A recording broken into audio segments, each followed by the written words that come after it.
Welcome back. Yes, it's another edition. No, it's better than that. It's 2 editions, parts 1 and 2 of Boozing with Chew. I'm really excited about this one, folks. And you know what? I never thought I would be. So today and tomorrow, because I can't do this all in one day, I'm doing a series on Sloe gin cocktails. What? Huh? What's Sloe gin, Jude? Yeah. You know what? It was big, back when I was in college, which is why I'm wearing my Loyola New Orleans shirt. And it didn't taste like alcohol back then, so that's why I drank it. So when I was at Loyola as just a youngster, but still legal to drink, just saying, we were all drinking beer. Beer was a thing, and then you go to these frat parties. I wasn't often invited because I wasn't very popular, but they'd have these like big vats of red stuff made with Everclear. Grain alcohol, high proof, disgusting. I didn't even like it. Even like back then, I took a drink. I was like, no, thank you. So, but when we went out into the French Quarter, we wanted to be a little sophisticated, even at the kind of bars that we went to. So you'd want to order a cocktail, and I'm just like, I hadn't really cultivated a good alcohol taste back then. So somebody said, well, have a slow gin fizz, you'll be fine. And it was kind of sickly sweet. And I'm like, yeah, I'm good with this. After I stopped drinking it, I never wanted to go back because, as I said, now I'm not big on sweet drinks. Well, this is not your grandma's slow gin. Now, that doesn't make any sense to me because I'm sure none of my grandmas drank slow gin. Probably none of my relatives ever drank slow gin. Let's talk about it. And first I'm going to say, why 2 parts? Well, because I put a little poll out on Facebook to my friends, and I said, I'm going to do an episode on sloe gin. And I'm going to give you a choice of 4 cocktails, and you guys vote. And the first one was the sloe gin fizz, which is, the best known cocktail for sloe gin. Then I put one called the silver gin fizz, which is a little upmarket. And then the third one was the sloe Negroni. And then the fourth one was called the blackthorn. And, the English people, my English friends, is like, Negroni won out. Those people love their Negronis. I know why. So, but by the end, people have voted for all of them. So I decided I'm going to do them all, but could I possibly drink those 4 drinks in one sitting? No, I'm a little nervous even about doing 2. But here we go. So first of all, what the heck? Is sloe gin gin? Is it SLOW? What is it? Okay, no, it's not SLOW, and it's made with gin. So, SLOE, sloe. So the sloe it's a berry, the sloe berry. And in England, you'll see like hedgerows everywhere, and they cultivate them. So, when a farmer or whoever would go to clear out their thickets and stuff, they could pick off the blackberries. They could pick off the strawberries. And then they see these beautiful red, when they're ripe, they're just gorgeous berries. And they'd be like, yes, sloe berry. And they're like, oh, this is the worst tasting thing ever. This is horrid. Ugh, yuck. No, you don't want to eat them like that. Well, our Brits, those people are ingenious. Yeah, you can't eat it. Well, let's make a drink out of it. So they macerated it in gin, in real gin, with a little sugar. Bingo, sloe gin. And it's quite yummy. Now, back when I was drinking it, I'm pretty sure that I wasn't drinking sloe gin. Number one, sloe berries, they don't run rampant here in America. Number 2, what they would do if they got them, they would just sort of macerate them in a neutral spirit and then kind of add stuff to make it taste a little ginny. And so I can tell you that those of you who are my age who started off with sloe gin fizzes, you probably weren't drinking real sloe gin. And when I tried it again later, I was like, yuck, no thank you. I don't like it. But real sloe gin, which here we've got Hayman's London. Hayman's makes a really nice gin too. This is made with real gin, probably their gin, which is good. So they macerate the sloe berries in gin, in real gin. Now, if you end up trying to make a sloe gin fizz out of something that maybe isn't like made with gin, but is made with sloe berries, and you'll know that because you'll pay like 10 to 15 bucks for the bottle, whereas like a regular one, real sloe gin from England might be like 15, or excuse me, like 25. Plymouth gin makes a really nice one. But if you're making it with the other stuff, you know what? Add instead of 2 ounces of this stuff, add 1.5 ounces, and then a 1/2 ounce of your favorite gin, and it'll be a little bit better. But I wouldn't recommend that stuff. So I'm going to start off with the Sloe Gin Fizz, and then my second one today in episode version 1 of Sloe Gin, I'm going to make the Sloe Negroni for my buddies over there in England. And so I guess we're just going to dedicate all this to A, people who don't like to drink. Those were the people who voted for the Sloe Gin Fizz. And B, my English friends who all went Negroni. Okay, so Sloe Gin Fizz. What are we going to do? We're going to shake it, and we're going to put it on ice on the rocks, and then we're going to drink it. So you're going to use a highball glass. That's the best way to do it. And, if you get a chance, put it in the freezer a half hour or so before, because you want it to be really cold. So what are the measurements of this? Take your little jigger. It's a beautiful red color. Now, back in the day when I was drinking those Sloe Gin Fizzes, I thought that was really cool, drinking a red drink. Don't drink too much of it. Again, you don't want to be seeing this a second time, especially when it's red. And now I'm not going to go into detail about the colors of the sidewalks like after a Saturday night. So if you're just going to do regular Sloe Gin with real good Sloe Gin and you're not going to add regular gin, we're just going to do 2 ounces. We're going to pour that baby right into our shaker. Move it over here. Why should I spill it? So 2 ounces of your Sloe Gin, and then you're going to want fresh lemon juice, fresh lime juice, and simple syrup. And I will tell you, when you're squeezing lemon and lime juice and you put them in little bottles in your refrigerator, you might want to label them because they look the same. Now, how did I tell the difference? Yeah, I actually took a sip. Taking a sip with fresh lemon juice, you can smell the difference, but it's a good idea if you're putting things in bottles to put little labels on them. I'm just too lazy. So you want 2/3 ounce of fresh lemon juice and 2/3 ounce of fresh lime juice. And this is my lime juice. And I noticed that, looking back on some of my videos, that sometimes I say lemon when I mean lime and lime when I mean lemon. Don't think I don't know the difference, but, oddly, I kind of do that. What's with that? So 2/3 ounce of lemon juice. Again, yummy, not to drink straight. The Sloeberry. The Sloeberry is on a bush called the blackthorn, which will be one of the drinks we make in our second part of this, blackthorn. And then when we take our simple syrup, we just want 1/4 of an ounce. You don't want to overdo it, but it is it's a tart drink, Sloe Gin, but so you want enough just to kind of cut that so that's not too tart, because you got that lemon juice in there and the lime juice. Now, if you find that 1/4 of an ounce isn't enough, put in a little more. I'm not a fan of sickly sweet drinks, so there you go. And then finally, we will top it with some club soda.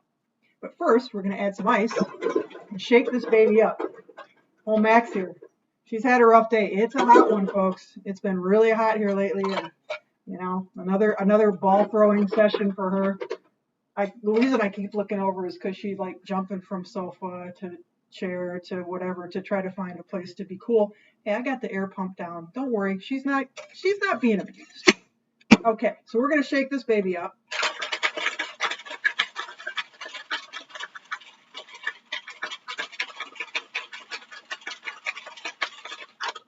And then we're gonna pray that we can get the top off. You think that'll ever come easy to me? Now, I've got my glass.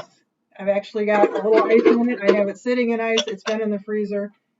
We're going to just strain it in there. And you're going to see a lovely red color come out, hopefully. Kind of pink, rose. It's like a rosé. Now, gee, that's not a very full drink. No, because we're going to put about 4 ounces of club soda on it. And then we're going to top it with one of my favorite maraschino cherries. You can top it with a lemon, like a lemon wedge, or, if you want to do it, whatever you want. But any chance to use the cherries. So do that to the top. About 4 ounces is what it should be if you have the right size glass. So I'm just going to take my little maraschino thing and stir that. Obviously, we don't want to put any sort of fizz into a shaker and shake it up. I mean, do I have to say why? I think we know why. That could be a disaster. So I'm saying something to you, Laura Pintner, because you know what? You told me that you tried one in college and you thought it was gross. And I just we were in college together, and we're still both alive. Um, but it's funny because I do think of it as a college drink, but nowadays, no. I mean, I would imagine most university students wouldn't have a clue. So here's my little cherry. Here it is. So trust me on this. It won't be like horrible. Ladies and gentlemen, I present to you the Sloe Gin Fizz.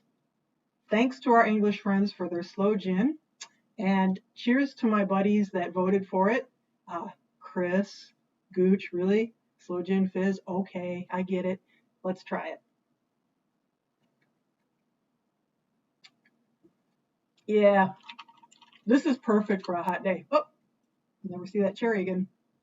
So, the English or the British actually, when they created this years ago, it was for like they used it as a winter drink. They just sipped it neat as a winter warmer. And I can imagine like at Christmas too, because it's red, it'd be a great drink. But Americans, you know what we do? We take things, we bring them over here. We think, oh, summer, fizz it up. Let's make it a summer drink. It is a perfect summer drink. It's refreshing. It's tart. It's a little sweet. You can make it sweeter if it's too tart for you. I love tart drinks. And this Sloe Gin has gin in it, so you taste the gin. Again, if you want it more ginny, divide it up and put a little gin in as well. So there's the Sloe Gin, and we're going to go on to the next one, the Negroni. So get ready. Negroni, Negroni. So time for the slow, S-L-O-E, Negroni. Not S-L-O-W. People don't drink Negroni slow. They should, but I know you guys out there, you're like, love the Negroni. It's perfect. It's the perfect drink. Why do we want to mess with it? Okay, it's like somebody said on my Facebook, I would never mess with a Negroni. Yeah, me neither. So let's not think of it as a Negroni. Let's think of it as a new drink. Mind blown. Imagine that. We can think of it as a new drink. If you're trying to think, oh, this doesn't taste like a Negroni, yeah, guess what? It's not, but it has a lot of the same ingredients. Now, there's 3 different ways you can make a slow Negroni. Shoot, I'm learning so much today. Okay, don't be so sarcastic. A Negroni, as we know, is equal parts of sweet vermouth. Excuse me. Let's get the gin, sweet vermouth, and Campari, the bitter, the Italian Amato. Sorry. So you can do one of 3 things to make a slow Negroni. You can replace the gin. No, you'd never do that. That's not one of 3 things. Just X that. Why would we do that? You can replace the vermouth with sloe gin. So you could do gin, sloe gin, and then Campari. It gets a little confusing. Number 2, you can replace, I did say it, you can replace the gin with sloe gin, but I hate saying it. So that's another way that it's made. The 3rd way you can do it is the way I'm going to make it is split up and add gin and sloe gin. So you're just adding sloe gin to the mix. And as a Campari, or as a Negroni is easy to make because you don't have to remember. It's all equal parts. It's the same way. So instead of doing 1, 1, and 1, we're going to do 3/4 of an ounce of all 4 of these ingredients. We're going to put them on ice. We're going to stir them up. We're going to throw it in my Buckingham Palace glass because, I keep thinking of the English people.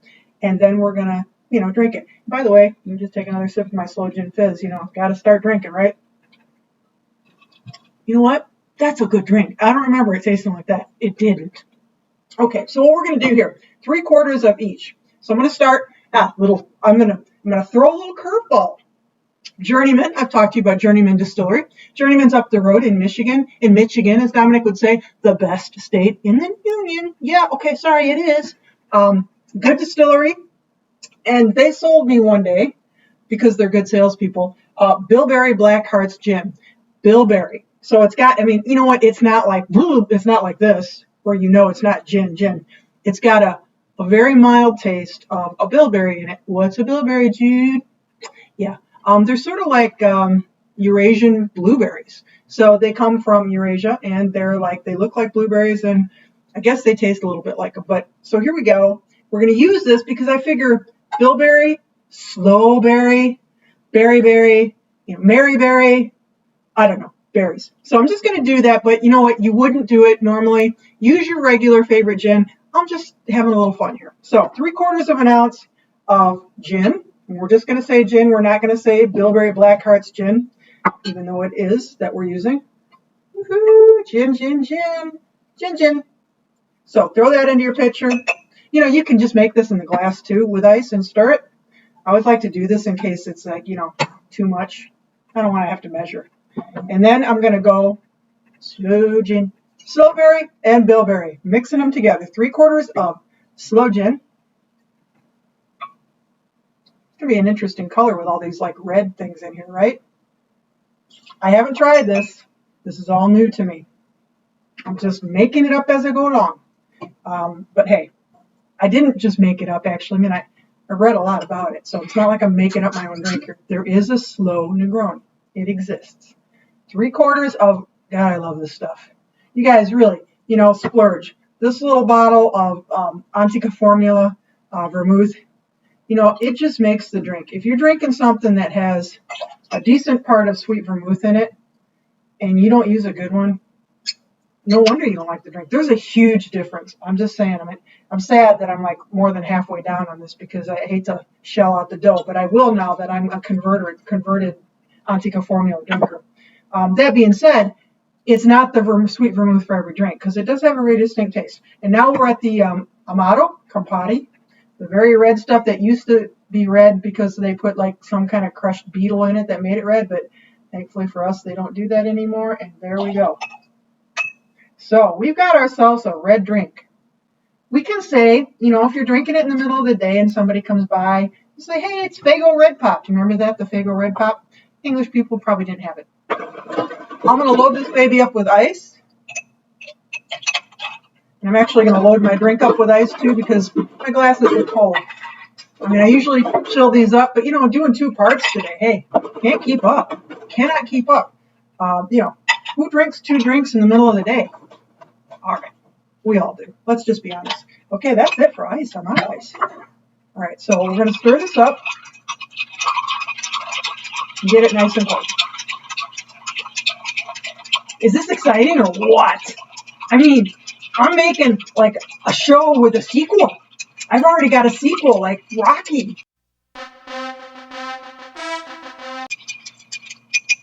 All right, I know. Look, you know what? My life's a little dull. What can I say? So I'm going to take my julep strainer. I'm going to take my Buckingham Palace glass. I wonder if Queen Elizabeth would like this drink. Should we ask her? Pour that baby in there. It just fits perfectly. And then, like with the Negroni, I'm going to do it with an orange twist. I'm just going to express it over there. See if I can get some, orange in there, and then put that down there all the way. So ladies and gentlemen, let's get the Buckingham Palace logo there. Not that you can really see it. Here we go. The Sloe Negroni. Smooth. So let's see what this does to our favorite classic drink.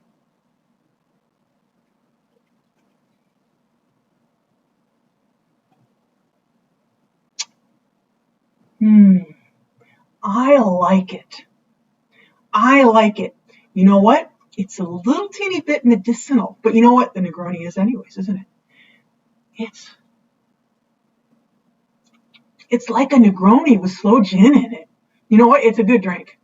Negroni lovers, you'll like it. It doesn't destroy it. It makes it different. It's good. It's good. Wow. Look at me. Look at me. So here we go. That's the end of part 1. Guys, go out and buy yourself a decent bottle of sloe gin, Plymouth or Hayman's. You know what? It's not your 5-year-old's drink anymore. It's a drink for adults. And it is not like a sickly sweet thing. So I recommend it. We're going to see you in part 2 where we're going to make the silver Negroni and the blackthorn. Ooh. So, salute for now. Catch you later.